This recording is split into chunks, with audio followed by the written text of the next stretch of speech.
Mennyi idő volt az út idefelé? Másfél óra. Akkor el is kezdjünk. Jó estét kívánok! Ma esti vendégem Csányi Vilmos, író, etológus. Az együtt töltött családi pillanatok és a műsor támogatója a Kapszulás DAO Egbertsomnia kávé. 86 éves, mert hogy életrajzzal kezdjük itt mindig, Széchenyi díjas, biológus, etológus, egyetemi tanár, a Magyar Tudományos Akadémia rendes tagja. Kutatási területe az állati és emberi viselkedés, valamint biológiai és kulturális evolúció kérdései. Az Eötvös Loránd Tudományegyetemen 1958-ban szerzett vegyészdiplomát, majd az akkori Orvostudományi Egyetem Orvosi Vegytani Intézet munkatársa lett. 73-tól az ELTE természettudományi karán a magatartás genetikai laboratóriumban kezdett dolgozni, egyetemi tanári beosztásban, később az általa szervezett etológia tanszék vezetője lett egészen 2000-ig. Több mint 200 tudományos publikáció szerzője vagy társszerzője, ezen kívül közel 50 könyvet írt. Jelentős tudománynépszerűsítő és publicisztikai munkássága is, a 2000-es évek második felétől szépirodalommal is foglalkozik, munkáit elsősorban magyar és angol nyelven adják ki. Hát ez egy tetemes életmű, hogy úgy mondjam. Tulajdonképpen mindent tudunk, ha nem is értünk mindent, de majd belemegyünk a beszélgetésbe, hogy mindent értsünk. Továbbra is tegezhetlek, mint már 15 éven feljogosítottál rá? Zavarna, ha nem tegezni. Köszönöm szépen. Nem tudom, és innen akarom kezdeni, hogy mennyire vagyunk túl a koronavírus járványon, van egy olyan sejtésem, hogy még nem annyira, de érdekelne, hogy te könnyen vetted-e és megúsztad-e? Én megúsztam, be vagyok oltva kétszer is, és állandó konfliktusban voltam a médiával, mert ugye hülyeségeket beszélnek a vírusról, és azt barátaimnak kellett magyarázni, hogy mit lehet ebből elhinni, és mit nem. Te nem vagy virológus, te nem biológus vagy. Virológus. Egy biológus is ért a virológiához? A humán etológus ért a virológusokhoz. Értem, szóval ezt így kell érteni. Mit gondolsz, hogy a járvány tapasztalatai beépülnek az emberi viselkedésbe és gondolkodásba, vagy, ami az én mániám, de majd te megcáfolsz, ha másként gondolod, hogy az ember képtelen tanulni bármiből is? Bizonyos események megváltoztathatnak viselkedés, tömegviselkedés, de ez nagyon ritka és nagyon lassan, és tartósan kell valami megváltozzon ahhoz, hogy a viselkedés ezt a változást tartósan kövesse. Az utazás mondjuk az, hogy az ember oda rohanjon egy repülőgéppel valamit megnézni, csináljon néhány fényképet, jöjjön vissza. Ugye ez egy káros és rossz fajta viselkedés. Most ezt nagyon sokféleképpen ösztönzik, mert teret ad a repülőgépgyártásnak, a turizmusnak, utasforgalomnak, mindenfélenek, de nagyon jó meg vagyunk nélküle, mert meg lehet mondani, hogy tévén, videón is ugyanazokat a dolgokat sokkal jobban meg lehet. Hát de az ember szereti kezével tapintani, meg személyesen átélni az élményeket, nem? Dámon nem tudod a kezeddel tapintani. De a szememmel, ha látom, bár igazad van, a tévében is ugyanúgy nem nézem. Látni, a turisták, amikor ott vannak, akkor 30-as tömegben hátul áll a szerencsétlen, semmit nem lát, és csak tudja, hogy ott volt, és csak az érzés, hogy ott volt, ezért megy. Ez nem ér meg annyit. Ennyire döntő az emberi sznobéria? A státuszhoz tartozik, hogy voltál már spanyolba, voltál már olaszba, ugye nyelvtörően mondjuk.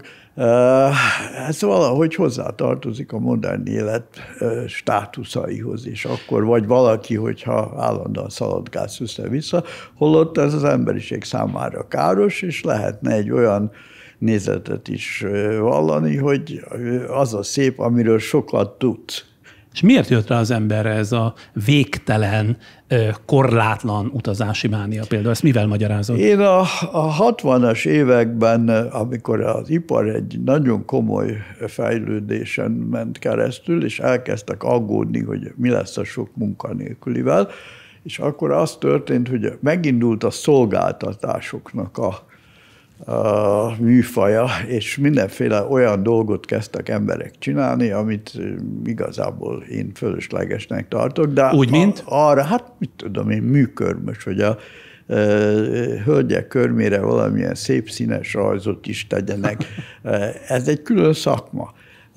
Na most ennek a szakmának csak annyi értelme van, hogy eltart valakit. Tehát ugye a javak elosztását az ember nem oldotta meg rendesen. Tehát ugye régen, amikor a kis archaikus közösségek volt, akkor a döglött mammutot hogy osztjuk fel, azért annak nagyon egyszerű szabályai vannak, és nincs vele probléma.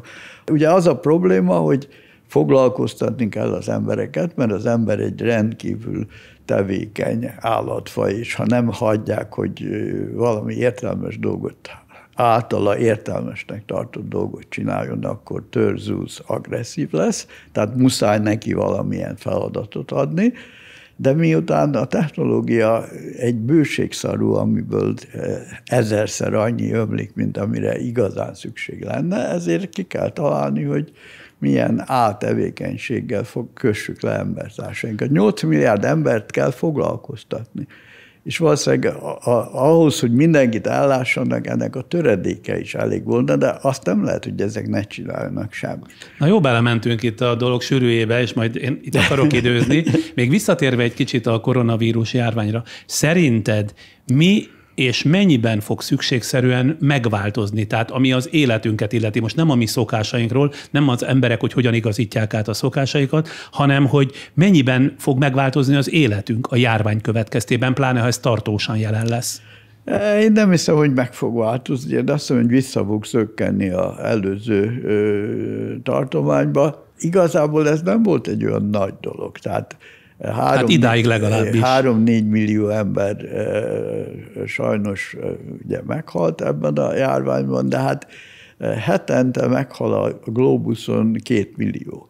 Most akkor ebbe mérve ez egy nagyon pici változás. Tehát nem egy sok érte a globuszt, hanem egy pici kellemetlenség, a glóbusz méreteihez képest kicsi kellemetlenség. Nyilván annak, aki megkapta és megfulladt ebben, annak ez egy rendkívül szörnyű tragédia, de ha most a globális részét nézzük, akkor ez egy pici dolog volt, és először reagált az emberiség tulajdonképpen egységesen. Tehát mindenhol volt vírus, mindenhol próbáltak intézkedéseket hozni, karantént, vakcinát, amit lehet, utazási tilalmakat. Tehát ez volt az első tapasztalat arra, hogyha valami globálisan fenyegeti az emberiséget. Megtanultuk, hogy hogyan lehet különböző országoknak együttműködni, félretenni a ideológiai, politikai különbségeket, és azt nézni, hogy lesz vakcina gyorsan, melyik jó, mire jó.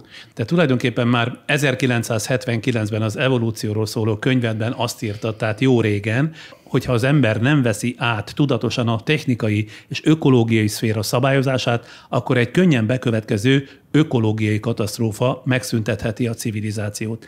Mikor ezt leírtad, 1979 volt, tehát 42 év telt el azóta. Öles léptekkel tartunk szerinted a civilizáció vége felé? Lehet alternatívákat mondani, és fogalmunk sincs, hogy melyiknek mennyi a valószínűsége. Tehát az egyik alternatív, hogy a civilizáció összeomlik. Ezt én nem gondolom komolyan. De ez egy alternatíva. A másik alternatíva, hogy olyan katasztrófák következnek be, amelyek rákényszerítik az emberiséget arra, hogy feladja a piac minden hatóságába vetett hitét, hogy a technológiai bőségszarút csak egy picit használja, ne teljes teljesítő képességében. Tehát sokféle lehetőség van. Az, hogy egy rendszer, egy ilyen komplex rendszer, mint a globális társadalom, ami kiépült, hogy ez valami után menjen, megváltozzon, ahhoz nem elég a józan ész, nem elég az, hogy modelleket mutatunk, hogy melegszik a bolygó, és mindenféle baj lesz, hanem durva beavatkozások kellenek. Ugye azért, hát itt volt a járvány, az egy kis apró beavatkozás, és látjuk, hogy kiváltott egy globális választ, egy megfelelő globális választ. Tehát megéltük azt, hogy valami kisebb, de nagyon kellemetlen dologra a bolygó képes volt megfelelő választ adni. Én azt gondolom, hogy ha majd egy olyan katasztrófa következik be, ahol nem 4 millió lesz az áldozatok száma, hanem mondjuk fél milliárd, akkor azonnal nagyon durva változásokra nyílik lehetőség. Tehát akkor fog változni a világ, ha megkapja a megfelelő iniciatívát ahhoz, hogy muszáj változni. Bár te akkor igen elrettentő jövőt prognosztizáltál, azt mondtad, hogy fajok halnak ki, nő a szén-dioxid koncentráció, válságosra fordul a klímahelyzet. Senki sem tudja, hol áll meg a folyamat, és fordul esetleg a visszájára, a bolygó felmelegszik, vagy talán le is hűl, mert erre is van esély. Ha nagyon gyors lesz a klímaváltozás, akkor bizony nem 1-2 millió ember fog jönni felénk, hanem 100 milliók, például a tengerek által elárasztott területekről is. Ez be is következett, elkezdődött a jövetel. És véleményed szerint képes lesz, és mi módon menedzselni a társadalom, adott esetben a mi társadalmunk a kifejlődőben lévő katasztrófa helyzetet? Hihetetlen mennyiségben indukálják az oktalan fogyasztást. Tehát azért vegyél valamit, mert az új és jobb. Mindannyian tudjuk, hogy a régi az bevált, és az a jobb. Piacgazdaság erre épül? Hát igen, ezt kell felszámolni. Piacgazdaság. De nagyon nagy érdekek vannak a mögött, ez a probléma. Hogy ez így maradjon, igen, sőt, ez fokozódjon. Ez a probléma, és ez nem tud fokozódni egy bizonyos mértéken felül. Egyre, ha a 72-höz viszonyítjuk, ma azért a klímaváltozást most már végre elhiszik, hogy van, és lehet valamit tenni ellene. Nem biztos, hogy elég gyorsan és elég hatékonyan fognak tudni ellene tenni, de az újabb indíték arra, hogy tenni kell, mert nem változik a helyzet elég gyorsan, és hát ez ki fog terjedni. Ugye abba kellene hagyni a szén és az olaj eltüzelését, mert az nem csak a klímaváltozással, hanem teljesen fölöslegesen egy erőforrástól fosztja meg az emberiséget. Abba kéne hagyni a lehetetlen műanyagoknak a mértéktelen gyártását, amíg nincs megoldva azoknak az eltávolítása. Tehát van egy csomó komoly ipari jelentőségű dolog, ami még nincs rendesen megoldva, de tudjuk, hogy meg lehet oldani, és meg kell oldani. De rengeteg érdek szembe megy ezekkel. Pont ezért kérdezem, hogy például a kapitalizmus, mint gazdasági és társadalmi formáció alkalmas szerinted ezeknek az ügyeknek a kezelésére? Nem alkalmas, de hát gondolj arra, hogy a háborúk esetén, amikor mondjuk a második világháború, akkor az ipar az beállt a háború szolgálatába. Tehát nem az iparnak nem volt érdeke a háború, sokkal több fejlődési lehetősége lett volna, ha a háborúk nélkül meg lehet oldani a dolgot, de miután felajzották az embereket érzelmileg, politikailag, ideológiailag, akkor mindenki beállt és csinálta. Tehát ha egyszer olyan helyzet alakul ki, hogy a társadalom tömegei elfogadják azt, hogy itt nagyon komoly olyan változásoknak kell jönni, amik a saját kis egyéni életét is befolyásolják, de szükségesek, és akkor ennek meg lesznek a feltételei. De ez nem egy kataklizma kell? De igen. Az a kérdés, hogy mekkora. A vírus az nem elég. Ha egy igazi katasztrófa lesz, akkor... Az mi lehet egyébként az elképzelésed szerint? Kiszámíthatatlan. Éghajlat, víz, élelmiszer. Gondold el, hogy mi lenne, ha a világban most hirtelen egyik napról a másikra megszűnne az elektromos áramszolgáltatás. Nem lenne komputer, mobiltelefon, rádió, televízió. 2 hét alatt összeomlana a bolygó, és vége lenne mindennek, és tömeghalál lenne belőle. Tehát hihetetlenül ki van élezve minden arra, hogy életben legyünk, csak még nem jöttünk rá, hogy ez mennyire ingatag és mennyire bizonytalan, és csak katasztrófák árán leszünk képesek ráébredni, hogy másképp kell csinálni. De hogy megelőzzük a globális katasztrófát, ehhez nem országonként kéne viszonyulni, hanem nem inkább egy globális rendszerrel? Hát a vírus esete azt mutatta, hogy igen. De hát a globális rendszer magától nem fog kiépülni. Egy világhatalom valamilyen módon ezt kézben tudná tartani? 50 év múlva úgy gondolom ez létre fog jönni. Hogy az hatalom lesz-e, az nem biztos. Egy szervező rendszer, azt, hogy mikor tekintünk valamit hatalomnak, az ugye ez egy nagyon bonyolult politikai, ideológiai, érzelmi kérdés. Az utóbbi években kelt nyilatkozataid alapján úgy látom, aztán majd te legfeljebb cáfolsz, hogy már nem foglalkozol a tudománnyal, írsz inkább mégpedig irodalmat, szép irodalmat. A Kentaur, a Lény és az őrző, a Kannibálok, a Könnyedformák tűnőszépsége, a Bábosok, és még hosszan sorolhatnám a könyveit címét. Valamennyire érdekelnek még az etológiai kutatások, a friss fejlemények, követed még ezeket? Természetesen, hát a tanszéken kiváló utódai vannak, és remekül működtetik a tanszéket. Az etológia tanszék az egy vezető kutatóhely a kutyakutatásokban az egész világon, tehát nem csak az sikerült, hogy megoldottunk néhány problémát, hanem az is, hogy ez marad, és fönnmarad. Éppen az egyik kedves tanítványom, a Kubinyi Enikő most kapott egy 300 milliós NRC ösztöndíjat 5 évre kutyakutatásra, úgyhogy ott vagyunk a kutatómunka tetején, működünk. Te maga az etológia, mint követed még az etológiát, mint tudományt? Természetesen, de csak, hogy is mondjam, otthon, kompjúterről. Van olyasmi, amire az etológiában te sohasem kaptál választ? Tehát olyan kérdés, ami erősen foglalkoztatott, és mégsem tudtál a végére járni? Ugye az etológiának a meg nem oldott nagy problémája a szubjektum kérdése. Tehát, hogy mire gondol a kutya, amikor mondom neki, hogy most mindjárt jövök. Mindjárt jövök azt jelenti, hogy elmegyek, és ki tudja, mikor fogok megint visszajönni. De hogy ő mire gondol ebben a pillanatban, mikor megadóan ezt tudomásul veszi, nincsenek egyenlőre eszközeink, hogy ezt vizsgáljuk. De amikor elkezdtük a kutyakutatást, akkor azt mondták, hogy itt nincs semmi vizsgálnivaló. A kutya egy házi állat, mindent tudunk róla, pász. És aztán kiderült, hogy a kutya gondolkodik, utánozza az embert, kérdez, figyeli, hogy mit csinálunk, annak megfelelően változtatja a viselkedést. Rengeteg olyan dolgot tudtunk kideríteni, amiről a tudománynak fogalma sem volt. Még mindig van rengeteg olyan dolog, amire kíváncsiak vagyunk.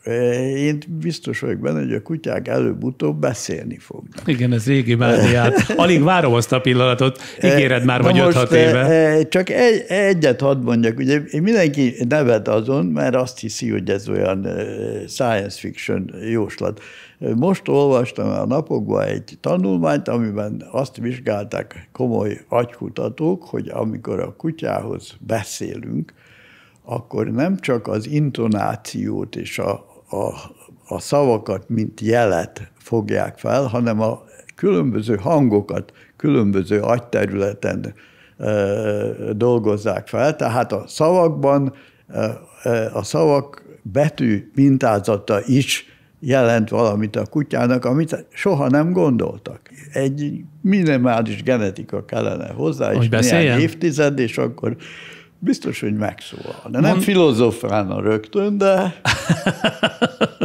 Mondod valahol, hogy a kutya félig már ember, tehát a sok ezer éves együttélés lényeges változásokat okozott a kutyákban, amelyek öröklődő tulajdonságokká váltak.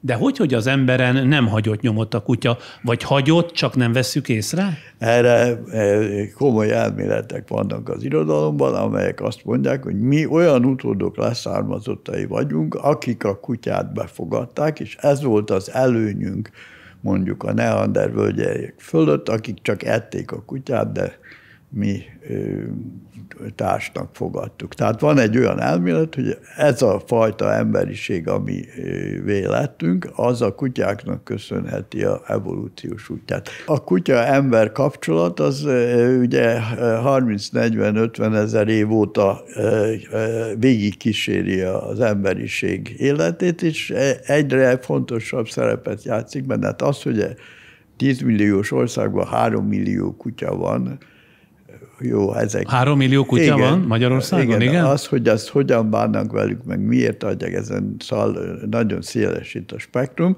de hát azért könyörgöm, melyik állatból a tyúkokat, meg a kecskéket nem visszük a kanapéra, és nem nézhetünk velük televíziót. Tehát ugye nagyon különböző a viszonyunk a kutyához, mint az összes többi állathoz, még a macskák egy kicsit. de azok nem szociálisak, nem alkalmasak erre igazán. A kutya meg alkalmas. Felvetődött az a kérdés, de lehet, hogy ez abszurd, hogy az ember miért nem tanult meg kutyául? De legalábbis az etológusok. Szóval nem érthetnénk meg végre sokkal könnyebben, hogy mi jár a kutya fejében? Az állatok igazából érzelmeket tudnak kommunikálni, de nem kommunikálnak, jelet adnak az érzéseikről. Fáj, agresszív, éhes, támadni fog, ilyesmi. 10-15 ilyen jel van, a csimpánztól kezdve a cickányig, nem több. Hát mondjuk így csinált, hogy ezt megérti, ez agressziót jelent. Passz, most mit mondtál neki? Azt, hogy dühös vagy. Ezt tudod, meg tudsz kellemes hangon is mondani, jó kutya, szép kutya, gyere ide, és akkor oda jön. Valami jó érzést kommunikáltál, de a gondolat az több. A gondolat az, hogy most elmegyek a spájzba, előveszem a kutyatálat, kikészítem azt a ennivalót, amit a legjobban szeretsz, és ezt elmondom. Ez egy hosszú szöveg, amiből minden darabot érteni kell ahhoz, hogy az egész működjön. Na most ezzel a szegény kutya ugye csak részben rendelkezik, mert tudja, hogy eddig hogyan működött a dolog, tehát szociálisan megértette, hogy itt adnak enni, és úgy adnak enni, hogy előtte elmennek a kamrába, hozzák a dolgot. Hát nem mindig az jön ki, amit a legjobban szeretne, de azért valami. És ebben az a néhány szó, amit tényleg megértenek, tehát a Janka megérti azt, hogy én elmegyek, megérti azt, hogy nincs több, megérti azt, hogy az Évivel mész, nem velem jössz. Nagyon sok mindent megérti azt, hogy jön valaki, vendég jön, és akkor rohan az ajtóhoz, hogy rögtön rá tudjon ugrani, amikor belép. Tehát sok szót megért, a Jankánál nem számoltam, a Jaromos kb. 80-90 szót értelemszerűen megértett. És ő volt az előző kutyán. Igen, és a rokkant segítő kutyák körülbelül 80 parancsot kell megértsenek és teljesítsenek. Tehát ez a 80-100 megértett szó, ez a kutya teljesítőképesség. De hogy nem írta meg soha senki a nagy kutya szótárt? Hát, mert ez nem kutya, hanem ember szótár. Hát akkor legyen úgy. Ember szótár kutyáknak, vagy ez fordítva. attól függ, hogy milyen feladatra szánod a kutyát. A kutyák rengeteg dolgot tudnak.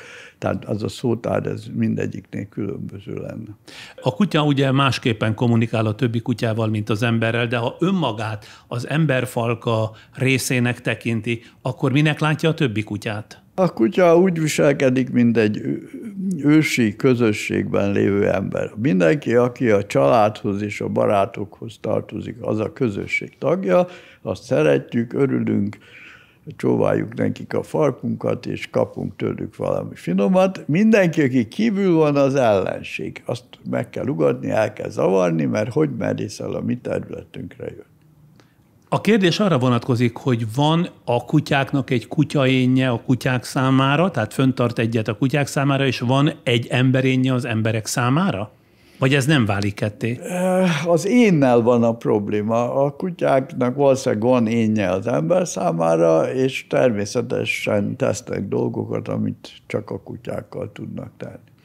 Ott nem kell azon gondolkozni, hogy én most elmegyek, és meghágom ezt a jó kis szukát. Ezt nem kell végig gondolni. Ugye az embernél ez bonyolítja a dolgot, hogy ezt végig kell gondolni. Holott ez természetes volt annak idején, kutyáknál még most is, embernél ez nagyon bonyolult. Na most, miután a humánetológia az egy nagyon fontos tudomány, és a te életedben is nagyon komolyan beírta magát, azt szeretném, hogyha tisztáznánk magát a fogalmat. A humánetológia az ember, a homo sapiens viselkedésének biológiai alapjait vizsgálja, összehasonlító evolúciós megközelítésben, ahogy kiírtam a szótárból. Mit jelent az, kérlek szépen fordíts le közérthetően, hogy összehasonlító evolúciós megközelítésben? A történetet mesélek, én elkezdtem járni, a humánetológusoknak is vannak konferenciáik, meg szervezetük szerte a világba, és elkezdtem járni, hogy igazi humánetológusokkal is találkozzak. És akkor kiderült, hogy minden ilyen konferencián pszichológusok, biológusok, orvosok, a legkülönbözőbb emberek vettek részt, akik mind azért jöttek, hogy majd igazi humánetológusokkal fogunk találkozni, és aztán szép lassan kiderült, hogy ilyenek nincsenek, tudnék, az történik, hogy a pszichiátria, antropológia, szociológia, pszichológia rengeteg adattal rendelkezik. Tehát az egyszerű népek megfigyelése, a betegek megfigyelése, a normálisak megfigyelése, hihetetlen sok adat van, csak ezt minden diszciplína a saját elvei szerint, a saját ízlése szerint értelmezi, vagy értelmezi félre. A humánetológiának ott vannak az adatok, nem nekünk kell megtalálni és megszerezni. Ezek a különböző tudományágak átadják, odaadják? Hát azt el lehet olvasni. Hanem ezt egy más elvi alapon látjuk. Tehát ha a evolúció ugye arról szól, hogy egy viselkedésnek leírjuk a funkcióját, mondjuk, hogy anyai szeretet, mit jelent ez, hogyan öleli a babát, a baba mit csinál, hogy hívja a mamáját, tehát le lehet ezt írni. Ez az egyik része. Másik része az, hogy ez a viselkedés hogyan jelent meg az evolúció során. Tehát millió évekkel visszamenően mindig volt anyai szeretet, ha volt, akkor milyen volt, hogyan jutott el oda, ahol most megfigyeljük. És ha ezeket a kérdéseket a különböző viselkedés mintázatok esetén feltesszük, akkor végzünk egy humánetológiai elemzést. És hogy a humánetológia foglalkoztat, az a csak rád jellemző, hogy végigolvastam az életutadat, nagy váltásokkal magyarázható, vagy az a felismerés vezetett, amit szintén hangoztat, hogy a tudomány technológiává változott, és mivel magyarázod azt, hogy a tudomány technológiává változott? Minden technológiává változott, nem csak a tudomány, az egész társadalom, a iskola, a orvoslás, a kommunikáció, minden technológia. Ez csak annyi, hogy gépesített a dolog? Hát algoritmizálódott, hogy ilyen szavakat használjak, tehát előírások, szabályrendszerek halmazával működik, és mindenkinek meg lehet mondani, hogy hogyan kell előállítsa, csinálja, hogyan kell viselkedjen ahhoz, hogy az megfelelő legyen, és nem ő találja ki a szabályokat. Tehát amikor, nem tudom én, 100 évvel ezelőtt egy kutató orvos az nem bevette, mikor azon vitatkoztak, hogy a tüdőbajt okozó bacillus az tényleg fertőz-e, akkor az egyik vitatkozó fél megitta a kémcsövet, hogy bizonyítsa, hogy nem, hogy ez nem fertőz, és tényleg nem fertőzte meg, nyilván a gyomorsabban elpusztultak a baktériumok, de hát lényeg az, hogy mindent beleadtak abba, hogy bizonyítsanak valamit. Ma, ha valaki kutatásra adja a fejét, annak megmondják, hogy hogyan kell kutatni, mit kell csinálni. Lépésről lépésre, napról napra elő van neki írva, hogy mit csináljon. És a probléma az, hogyha nem úgy akarja csinálni. És miért egyébként? Ezt mivel magyarázod? Hát mert most nem néhány nagyon tehetséges ember kutat, hanem 100 000. A 100 000 nem nagyon tehetségek, hanem közepesen tehetségek. Akkor tehetségesek, ha megmondják nekik, hogy hogyan kell, és tudjuk, hogy ezek bevált módszerek. Ehhez képest akkor hogy értékeljem a te véleményedet a technológia előretöréséről? Tehát ezt te bizonyos szempontból elismered, hogy fontos, de mégiscsak károsnak tartod? Egy másik szempontból? Ezzel elérkeztünk a haladás koncepciójához, mert ugye a kérdésed mögött ez van, fontos-e a haladás? Hát ez egy nagy kérdés. A ősi közösségek sok ezer generáción keresztül, tehát nem egyik évről a másikra, hanem sok ezer generáción keresztül úgy működtek, hogy a stabil társadalmi körülmények voltak. Minden ugyanúgy volt, mindenki ugyanolyan akart lenni, mint az öregek voltak, és amikor az öregek, akik a tudás forrásai voltak, mert mindenre emlékeztek, ami szükséges volt, és mi azért vagyunk, hogy az öregek nyomába lépjünk, és ugyanolyan jól csináljuk, mint ahogy ők csinálták. Na, ez volt az ember evolúciós öröksége. amikor ez nagyon jól működött, és egyre többen lettek, egyszerre csak nem 2 gyerekről kellett gondoskodni, akik ugyanolyanok akartak lenni, mint a mamájuk meg a papájuk, hanem 4-ről vagy 5-ről, és az egyiknek odaadjuk a földet, a másik is csinál valamit, mit csinálunk a másik 3-mal? Dobjuk ki őket, vagy hát ki kell találni valamit, és ezt nevezzük el haladásnak. Te legyél kereskedő, te legyél orvos, te legyél pap. Ugye, akkor megjelennek új foglalkozások, amiket úgy etetünk meg a régi jó társadalmi rend birtokosainak, hogy ez a haladás, ez fontos, ez sokkal jobb, mint ami régen volt. Ettől lesz jobb a világ. Azért, mert ezeket a fiatalokat etetni, foglalkoztatni kell. Az ember nem tud passzívan akkor sem élni, ha mindennel ellátják. Amikor egyre több ember lett, annak a kitalálása, hogy ezeket hogyan lehet foglalkoztatni, ez szülte meg a haladás koncepciót, amiről azt mondtuk, hogy ez nagyon jó, de hát ez bebizonyosodott, hogy nem jó, mert hirtelen 8 milliárdan lettünk, és most már látjuk, hogy ez most nem lehet 16 milliárdot, mert túl kicsi a bolygó, nincs elég felület. És akkor mi a megoldás? Hát akkor egy másik kulturális megoldást kell csinálni, egy más megoldást kell csinálni, ahogy Kína meg tudta állítani a népesség szaporodását, és most az a problémája már, hogy nem szaporodnak eléggé. Igen, drasztikusan oldotta azért meg igen, a népesség de megoldotta, és most az a probléma, hogy túl sok öreg lesz pillanatokon belül, már néhány évtizeden belül, és nincs elég fiatal. Tehát ugyanazzal a problémákkal küzdenek, mint a nyugati államok. De ez egy megoldandó dolog. Nem úgy kell megoldani, hogy egyre többet és egyre többfele osztjuk a lakosságot, és egyre több dolgot azért csinálunk, hogy ezeknek legyen valami. Az a sok új ruha, új televíziós készülék, új konyhaeszköz, új cipőnek a nagy része azért van, hogy az embereknek legyen munkája, és nem azért, mert szükség van rá. A vágyak ugyanerről szólnak. Egyre több dolgot lehet vágyakozni. Egy új cipőre, egy új kerékpárra, egy új autóra, egy új repülőre, egy jachtra, egy űrhajóra. Ezek mind reális vágyak. Kevés embernek, de megkockáztatható vágyak. Hol a felső határ?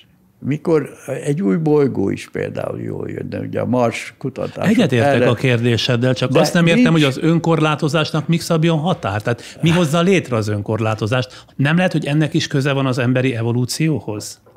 Az evolúciós alapon ez az ember végét jelenti. Ha nem találja meg azt a kultúrát, amiben a vágyakat valamiképpen irányítja, vagy korlátozza, vagy egészségessé teszi, és nem ilyen,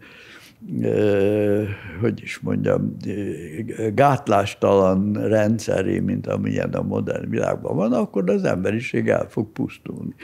De azt gondolom, hogy egy modern társadalomban a munka lehetősége az csak kevés kiváltságosnak a jogosultsága kellene, hogy legyen. Miből élne a többi, ha nem dolgozna?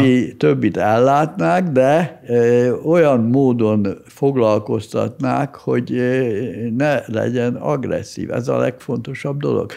Tehát egyfajta alapjövedelempárti vagy? Igen, maximálisan. Oda kell adni, és foglalkoztatni őket valamivel. Na de ez a kérdés, hogy mivel? Hát hogyan válik az termelőerővé ráadásul? Nem kell, hogy termelőerővé váljon, mert már réges-régen túltermeljük magunkat. Ha ezt nem kontrolláljuk, akkor tönkre teszi a bolygót.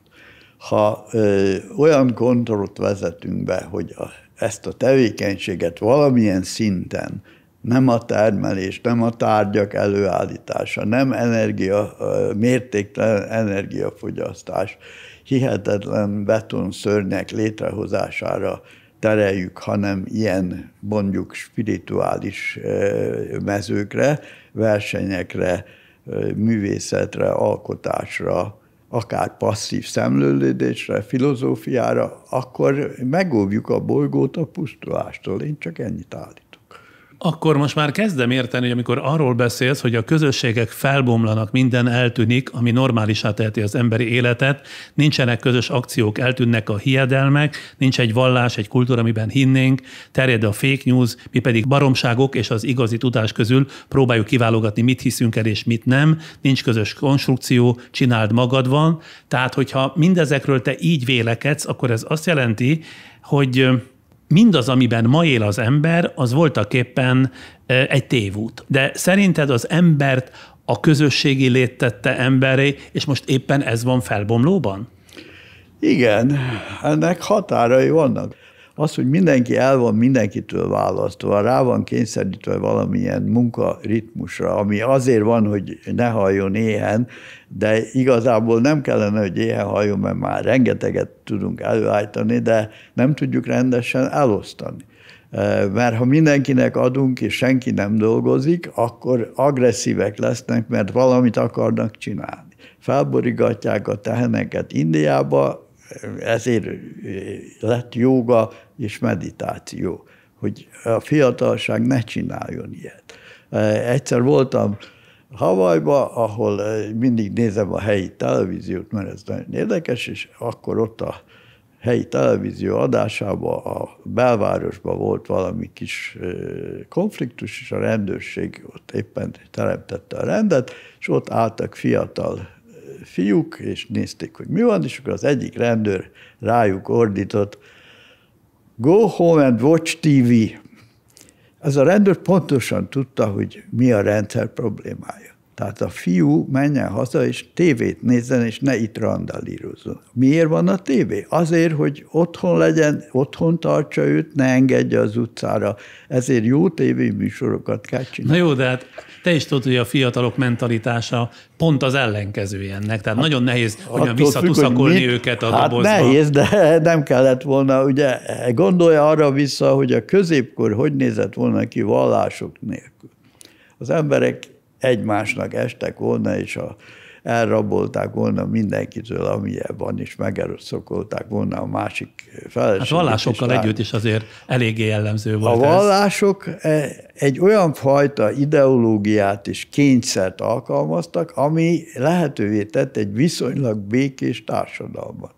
Csak azért, hogy ne essenek egymásnak. Most eljöttek a modern idők, és azt mondjuk, a vallások már nem érdekesek, ami nem igaz persze, de hát vagy a vallás, vagy valami azzal, annak a funkciójával egyenértékű dolog hiányzik.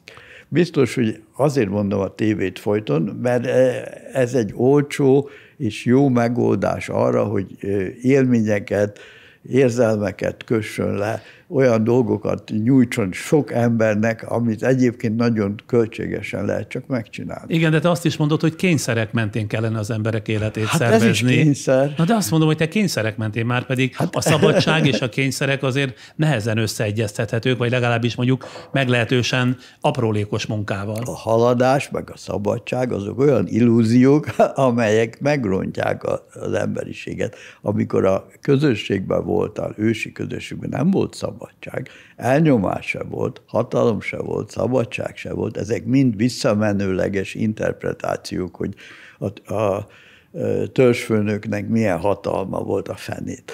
Na de ezzel te a despotikus hatalomnak is megágyazol, vagy hol húzod meg a határt, hogy mégse legyen ez túllépve? Ezek a problémák, persze, ezek a problémák, hogyha átállunk egy másik rendszerre, és nem a olajmágnások nem nyilvánvaló hatalma fogja megszabni az életünket, hanem valamilyen látható despota, akkor kétségbe esünk. Meg kell oldani, hogy egyik sem legyen. Erre már van is víziód? Nincsen. Ez egy nagyon bonyolult és nagyon több generációt igénylő dolog, amiről elsősorban beszélni kellene, meg kellene érteni az embereknek, hogy mi a probléma. És azután lehet bármit tenni. Én nem hiszem, hogy valamilyen vízióval ezt meg lehet oldani. A probléma mi? Hogyan határoznád meg egy bővített mondatban? Nem a technológia működtetésére kellene fordítani az energiánkat, mert technológia mit értesz? Mindent, ami tárgyakat és energiát állít elő, hanem az ember egyéb tulajdonságai, fantáziája, mesélőkedve, éneke, művészete szociális kapcsolatai, ezeket kell. Tehát visszahozni többet az ember sokszínűségéből? Igen. Mindezekkel összefüggésben hangoztatott például azt is, hogy szükségünk van, vagy szükségünk lenne hiedelmekre? Egyáltalán mit értesz hiedelmen? Amikor azt kérdezzük, hogy melyik vakcina jó, és amelyikre azt mondják, hogy nem jó, arra miért mondják, hogy nem jó, akkor szintén hiedelmekről beszélünk, és nagyon nehéz bizonyítani, hogy kinek van igaza. Például, mondok egy konkrét példát, rengetegen mondják egyre többen, hogy a kínai vakcina nem jó. Ezt egy olyan teszttel mérik, amit a másik vakcina egyik fehérjére, élesre állították. Tehát ez a... Mert azt mondják, hogy nem termel ellenanyagot, igen, ugye? Ez a kínai vakcina egy bizonyos fehérje ellen nem termel ellenanyagot. Még 100 másikat termelhet, de azt nem mérik. És ezt nem mondják, mert akkor nem lehet eladni a tesztet. Ugye a tesztet akkor lehet eladni, ha ez azt méri, hogy védett vagy-e, vagy nem. De ez az állítás, ez nem igaz, mert nem azt méri, ez egy konkrét antitest jelenlétét méri, annak hiányát vagy pozitív volt, tehát nem azt, hogy te védett vagy. De ez egy egész más, sokkal bonyolultabb dolog. Ezt csak annak a bizonyságául hoztam, hogy hiedelmek vannak ilyen komoly dolgokban is. A hiedelmekre milyen értelemben van szükségünk? Hiedelmek nélkül nem tudunk gondolkodni. Minden gondolatunk hiedelem, és a közösség megforgatja ezeket a gondolatokat, és amikor sokan és hosszú idő alatt kiderül, hogy ez megbízható, akkor van egy közösségi hiedelmünk. Ez sem mindig igaz. Sok 100 évig gondolták, hogy vannak boszorkányok. Több 200 000 hölgyet égettek meg Európába ezen a címen a középkorban. Ez egy hiedelem volt. Ma már tudjuk, hogy nincsenek boszorkányok. Nem szeretném ide társítani. Azt mondod, hogy valahol, hogy ma már másképpen működne a világ, ha az érdemi döntéseket hozó fórumok, testületek tagjainak legalább a fele nő lehetne. Ez a meggyőződés. Valóban a férfitől jelentős módon eltérő attitűdök, reakciók, alkotási motivációk vezetik a nőket? Igen. Folyton azon vitatkozunk, hogy a hölgyek azonos munkáért végzett fizetsége az rendben van-e, és azonos eséllyel kapnak-e meg állásokat. De ezek nagyon fontos jogi problémák, és természetesen el kell érni, hogy ne legyen megkülönböztető jegy az, hogy valaki férfi vagy nő ilyen dolgokban. De ez nem arról szól, hogy nincsenek biológiai különbségek. De miért mondod azt, hogy másképp működne a világ, ha az érdemi döntéseket hozó fórumokat a nők uralnák? Azért, mert a férfiak agresszívek, és csoportos erőszakban gondolkodnak nagyon könnyen, a hölgyeknél ez nehezebben megy. És akkor azt gondolod, hogy mondjuk az 50-50%-os kvóta bevezetésével egy csapásra normalitás irányába mutatna a dolog? Nem egy csapásra, de jelentősen, tehát valószínűleg többet kapnának az egészségügyi intézmények, az oktatás, a bölcsödék, a szociális szféra problémáit sokkal könnyebb lenne megoldani. Ez nem túl leegyszerűsítő magyarázat? De leegyszerűsítő, de minden magyarázat leegyszerűsítő. Jó, de hát gondolj csak például arra, hogy a napokban ugye ebben az országban felborzolta a kedélyeket ez a bizonyos pedofília címke alá sorolt friss jogszabály, és az emiatt kirobbant felzúdulás talán nem csak az érintettek számára tette nyilvánvalóvá azt, hogy az emberiséget, bármilyen kényelmes is lenne, aligha lehet csupán női és férfi felosztás szerinti sémákba gyömöszölni. Hát, a férfi és női felosztás ugye szexuális szempontból fontos, és bizonyos viselkedés típusok szerint. Tehát azt gondolom, hogy a szociális viselkedésben nagyon nagy a különbség a férfiak és nők között az érzékenység, érzelmek és a gondolkodási stílusban, és ezért volna fontos. Én nem a szexuális viselkedésre gondoltam, de hova helyeznéd mondjuk az emberi evolúció rendszerében magukat LMBTQ-nak, tehát leszbikusok, melegek, biszexuálisok, transzneműek, stb. Csoportjába tartozókat? Ez nem pusztán szexualitás, ez annál sokkal több? Egy csomó ember van, akinek a viselkedése mások számára különös, esetleg nem követhető, mégis elfogadjuk, hogy ők így csinálják. Ezeket elfogadjuk, és természetesnek tartjuk. Az, hogy szexuálisan másképp gondolkozik, azt meg nem. És aki transzneműnek érzi magát, az nem a szexualitására egyszerűsíthető le. Hát nyilván a azt szeretné, hogy ne különböztessék meg. No. De hát ehhez joga van. Akkor lehet, hogy rosszul tálalom neked, de én azt gondolom, hogy pont az, ami most egy jogszabályba bele van gyömöszölve. Azzal én nem értek egyet, az egy teljesen értelmetlen politikai belegyömöszölés, és semmi köze a valódi problémákhoz. Már ami a jogszabályt illeti, ez a bizonyos pedofília ellenében. Az két külön dolog, a pedofiliát nyilván el kell ítélni, és megfelelő intézkedéseket kell hozni, és a homoszexualitás meg a transzneműek problémája az egy egész más dolog is. Abban azért lehet tudni, hogy nem az az eljárás, hogy ezeket olyan módon különböztetjük meg, ami számukra hátrányos. Hogy érzed magad ma a magyar társadalomban? Nyugdíjasként, vidéken élve? Én jól érzem magam, de mint a társadalom tagja nem túlzottan érzem jól magam, mert azt gondolom, hogy nem az előbb sokat tárgyalt irányba visszük a társadalmat. Nem azt keressük, hogy az emberek hogyan éljenek elégedetten, hanem ki van élezve a társadalmi csoportok közötti konfliktus, egyre élesebb lesz, és az embereknek valami olyasmi lesz fontos, hogy bosszút álljanak, hogy a másiknak ne legyen igaza, az ő igaza legyen. Ezek nagyon rossz irányok, és ezt nem szabadna egy értelmes társadalomnak megengedni, hogy ilyen irányba menjen a társadalom, mert ezt a történelemből tudjuk, hogy ennek csak rossz vége lesz. Nem született olyan társadalom, ami ilyen a gyűlölet szításával valami jót tudott volna előállítani.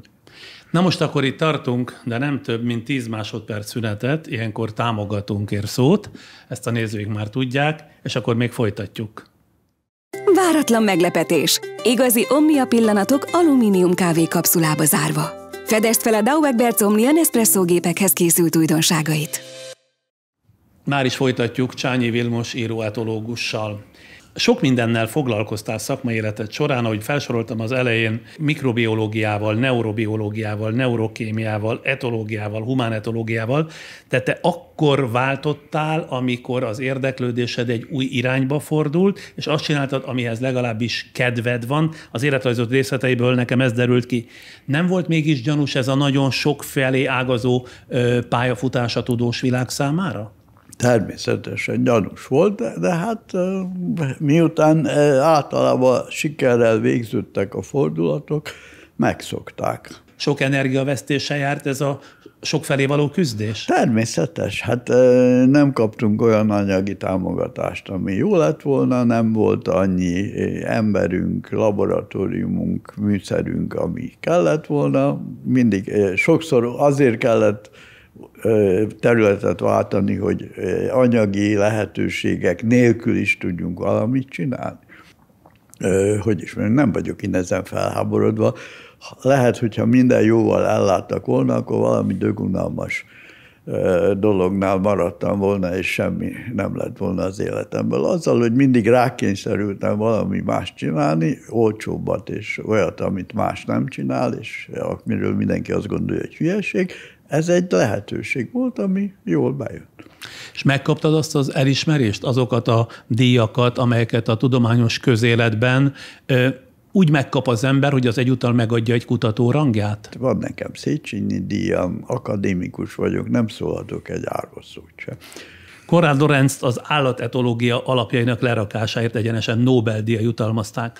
A te kutatásaidnak, és ne kezdjél el szerénykedni, kérem előre, a te kutatásaidnak volt-e olyan momentuma, amiből akár Nobel is lehetett volna? A tudományos élet, tehát most az összes tudományt egybe sorolva, az nagyon fontos, hogy legyen Nobel-díj, hogy azok az intézetek kutatói kapják, akik általában megkapják, ritkán tévednek, ritkán adják rossz helyre, de nem feltétlenül arra szolgál, hogy az egyéni teljesítményt jutalmazza, hanem arra, hogy egy bizonyos irányzatot felemeljen. Én azt hiszem, a kutya elme kutatása az egy olyan új terület, ami biztos, hogy szakmailag nagyon fontos, és ezt vissza is igazolta a tudós közvélemény. Van olyan eredményed az eddig művelt tudományterületek bármelyikén, Csányi sejtés, Csányi felismerés, Csányi törvény, amit rólad neveztek el? Nincs, és remélem nem is lesz. Miért mondod ezt? Erre csak büszke lehet az ember. Én nem, ezzel egészen más viszonyban állok. Most kitalálta föl a kereket. Kérdezett tőlem? Igen. Charles Brenger. De hát azt hittem, hogy elhiszed. Te sem tudod. Én ugye úgy, az evolúciós kutatásnak az az előnye, hogy az ember egy más idős perspektívában nézi a dolgokat. Én a leszármazási sorokat látom az emberiségben, 6 millió éve, minden 30 évben új generáció, és én az egyikben vagyok, egy aprócska, éppen élő valaki, és nagyon boldog, hogy megadatott az, hogy ebben a leszármazási sorban én is felbukkannom, és aztán eltűnök, és amikor már nem leszek, akkor teljesen mindegy, hogy most elismertek, vagy nem ismertek, elneveztek, vagy nem neveztek. Ha valaki valamit akar adni, és a becsvágy nem számít? Most ez a fajta becsvágyam nincsen. Tehát halálom után semmiféle elismerésre nem tartok igényt, addig esetleg... Számolsz már ezzel? Tehát ezen gondolkodol? Hát az ember elkerülhetetlenül gondolja.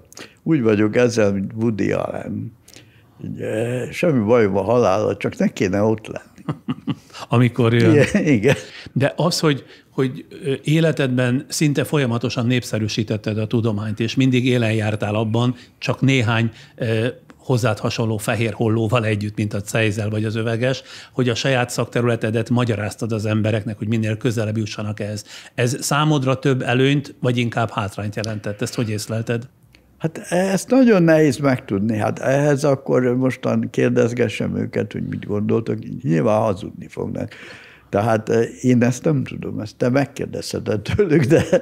Így visszatekintve hibának érzed esetleg a popularitást, vagy épp ellenkezőleg ez a szerepvállalás nagyon is rendben volt? Amikor áttértünk a kutyákra, akkor ugye a szakma azt gondolta, hogy ez egy szörnyű dolog, ilyet nem lehet csinálni, ezek a tanszéken játszanak a kutyákkal, ahelyett, hogy tudományt csinálnának. Tényleg ez volt? Ti játszottok a kutyákkal? Igen, ez volt a tanszék csoport véleménye. És az akadémián az adminisztráció viszont hirtelen nagyon kedves lett velünk. Simán el tudtunk dolgokat intézni, előre szóltak, amikor értesítés információra volt szükségünk. Tehát egy csapásra úgy bántak velünk, mint a hímes tojással. Azért, mert nekik is voltak kutyáik. Ilyen egyszerű a megoldás? És ezt mi, hát nem semmi illegális előnyhöz nem juttattak. Nem arról van szó, hogy valami olyan előnyt kaptunk, amiért nem kellett volna harcolni, hanem csak az a finom kenés, hogy gyorsan menjenek a dolgok, nem ülnek rajta, kedvesen elintézik, ezt kaptuk, ez a kutyák. Na most a jelek szerint számodra az irodalom, hogy most egy másik területre térjek, valami fontos dolog közlése lehet, mert jó néhány éve a tevékenységed javarészét az irodalom írása köti le. Az irodalom tulajdonképpen nem elválasztható az író személyiségétől. A te esetedben mi a helyzet? Te mire vagy képes az irodalommal? Miért erre adtad a fejed az utóbbi 10-15 évben? Ennek van egy konkrét gyakorlati része, azért adtam a fejem, mert a tudományos munkát abba kellett hagynom, és még akkor csak... Mi az, hogy abba kellett hagynod? Hát 70 éves korában az embert az egyetemről kiteszik a születésnapján, ez velem is megtörtént, és akkor még azt hiszi, hogy még rengeteg minden dolgot tudna csinálni, Én is azt hittem, de miután a tudományt abba kellett hagynom, ezért azt gondoltam, hogy néhány dolgot regények, novellák formájában is megpróbálok elmondani, és aztán az olvasók ezt tűrhetően fogadták, úgyhogy ez működött. Én ugye kívülről jöttem, és elkezdtem történeteket írni. Elsősorban azért, mert megint visszatérek a kedvenc témámhoz, az ősi közösségekben a történet az egy információ tároló és alkalmazó funkciót jelentett. Tehát aki tudott egy jó történetet mesélni, az tudott beszélni állatokról, növényekről, emberekről, eseményekről, eszközökről, konfliktusokról, csupa olyan dologról, ugye nem volt komputer, nem volt nyomtatás, nem volt könyv, nem volt írás, csak a beszéd volt. Minden, amit tudni lehetett, azt valaki elmondhatta. És ezért az emberekben kialakult a történetek iránti szeretet. Tehát minden embert meg lehet fogni valamilyen történettel. Ez mindenkinek fontos. Még de te ezt ilyen tudatosan végig gondoltad, amikor irodalomra adtad a fejed? Ugye én most az elvekről beszélek, az, amikor aztán van egy dolog, amit konkrétan megcsinálok, akkor a fene gondolkozik azon, hogy ez evolúciósan hogyan van, azt nézi, hogy hogyan kell a konkrét problémát megoldani. Azt kérdezem, hogy mit tudsz közölni íróként, amit tudósként nem tudtál? Hát például a Marcia beszélő kutya, ugye az egy történet a tudományról. Az, hogy a tudományon belül a szociális közeg milyen, és hogyan születnek döntések, hogyan kezelnek embereket. Ez egy nagyon érdekes dolog, és erről ugye a tudósok nem szeretnek beszélni, mert eléggé negatív rájuk nézve, kívülről meg nem ismerik ezt a helyzetet. Ezt egy teljesen kitalált történetbe ágyaztam, amit ugye mindig kérdezik, hogy mit szólnak a tudós kollégáim. Tudós kollégáim nem olvasnak szép irodalmat, tehát nem szólnak semmit. Én nyugodtan elmondhattam, amit akartam, és hát a közönség nagyobb része az ezt egy kutyatörténetnek gondolja, és föl volt háborodó, hogy a vége nem olyan lett, mint amilyet vártak, valamilyen szép gicses befejezést, hanem egy reális befejezést, és nem vették észre, hogy ez a tudományról szól. Íróként méltat a közönség téged? Tehát veszik a könyveidet? Veszik, igen. Hát az a veszik azt jelenti, hogy van egy ilyen 3-4 ezres olvasó tábora egy-egy kötetnek, amit hát 11 kötet, azért az sok. És úgy kell elképzelni a napjaidat, hogy te javarészt írással foglalkozol? Hát én most már nagyon sok mindennel foglalkozom, kerttel, kutyával, családdal, főzéssel, és természetesen írással is. Tudni lehet ugye, hogy pár éve vidékre költöztél a Balaton mellé. A vidékre költözéssel a természethez akartál közelebb kerülni, vagy inkább a magányt keresed? Én ki akartam kerülni a kősivatagból. Mármint, hogy Budapestről? Igen. Tehát volt neked Nógrádban is valami kis telked, emlékszem. Az egy meredek, az egy nagyon szép kert volt, és egy meredek terület, amin ilyen teraszos elrendezésben volt a kert, és azt én már nem bírtam a szaladgálást a területek között. Te is újraéled a gyerekkori szenvedélyedet? Mert hogy végigolvastam az életedet, gyerekként valóságos állatkerted volt. Gerle, halak, macska, kutya, nyúl, béka, még héja is. Ahogy olvastam. A gerlék ott fészkeltek az egyik Cipruson, és végignéztük, hogy hogyan nevelnek fel 2 fiókát. Van egy csomó gyík, van egy vörösbe egy pár, aki ott a teraszunkon éppen most eteti a fiókáit. A múltkor adjunk el csapjunk egy siklót, mert meg akarta enni a fiókákat. Szóval van élet.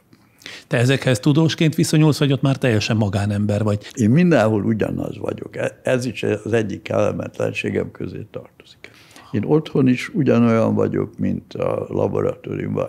Ennek sok hátránya van, mert mondjuk a feleségek azt várják az embert, hogy hazamegy, akkor új ember lesz, és elfelejti a munkát, mert az valami piszkos, rossz, csúnya dolog. Nem, én szeretem ugyanazt a dolgot csinálni. És akkor otthon a feleségek agyára ment, hogy otthon is etológus voltál, és az állatokról meséltél?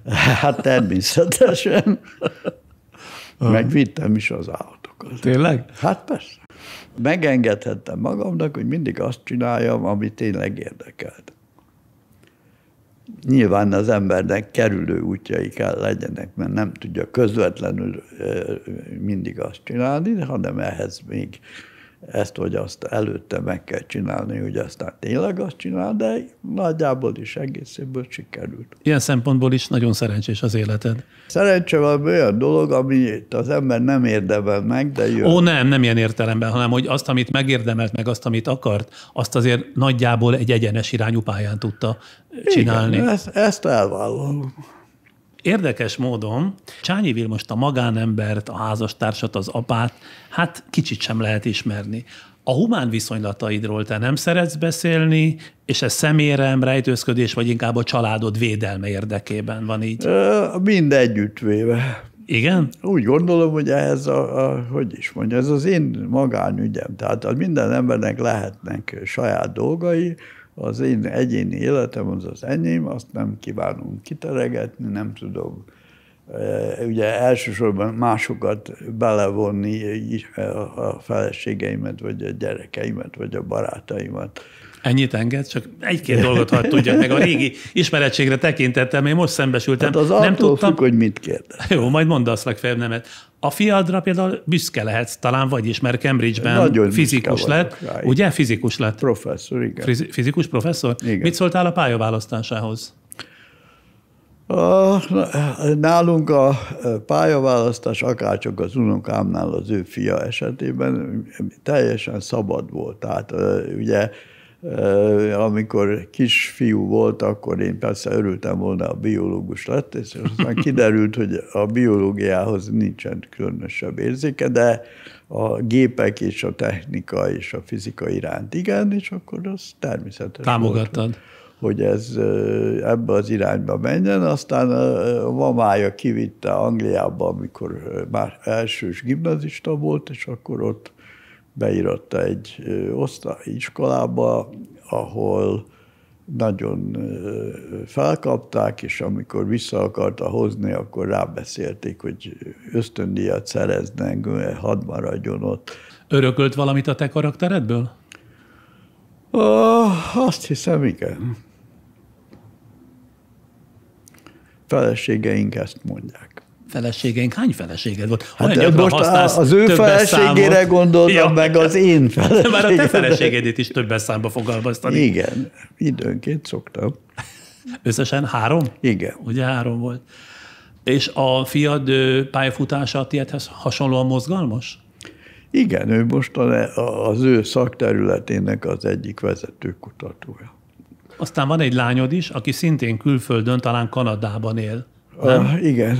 Ő is tudományos pályára ment? Már kapcsolatom. Ja, értem. Hány éves korukig volt ráhatásod a gyerekek nevelésére? A lányomra kevés, 10-11 éves koráig, a fiamra meg nagyon sokáig. Most is nagyon jó viszonyban vagyunk, mert hetente többször telefonálnak, beszélgetünk, együtt főzünk. Már hogy ő ott, te meg itt? Igen. Még annyit mondjál meg, hogy vagy? Mondtam az elején, hogy 86 éves vagy, amiből te legalább 20 évet te tagadhatnál. Nagyon jól tartod magad. Mi 4-5 éve találkoztunk, semmit nem változtál. Hát ennyire jót tesz az almádi levegő? Ez csak a látszat, igen. Egészséged? Megvan. Még. Ez jó hír, úgyhogy azt kívánom, hogy jó egészségben, sok boldogságban teljék az életed. Mennyit kívánjak? Nem, én már semmit nem akarok. Könyörgöm. Holnap lefektetnek, akkor semmi problémám nincs, hogy még ezt nem csináltam meg, vagy még ezt itt hagyok. Hát ha valaki, te tényleg ilyet nem mondhatsz. Te aztán mindent megcsináltál. Köszönöm, hogy eljöttél és találkoztunk. Én is köszönöm, hogy ilyen hosszan beszéltünk. Ma este Csányi Vilmos író-etológus volt a vendégem. Mielőtt elköszönök, felhívom szíves figyelmüket arra, hogy egy soron következő adásban törzsnézőinkkel szeretnék beszélgetni, mivel túl vagyunk már a 10. adáson, és ugye azt ígértem a podcast sorozat indulásakor, hogy kikérem majd az önök véleményét az eddigi műsorainkról. Akinek tehát van mármint véleménye, kérem jelentkezzen irodánk e-mail címén sandor@friderikus.hu, és ha röviden, de tartalmasan megírják a véleményüket a podcast sorozatról, természetesen nem csak a jót, hanem a kritikai véleményt is várjuk. Azok közül 2 tucatnyi nézővel napokon belül azt is egyeztetjük, hogy mikor, melyik műsorban beszélgetek majd velük idevágó tapasztalataikról. Tehát várom leveleiket sandor@friderikus.hu címre. Jövő héten már egy újabb vendéget invitálok podcastunkba. Viszontlátásra!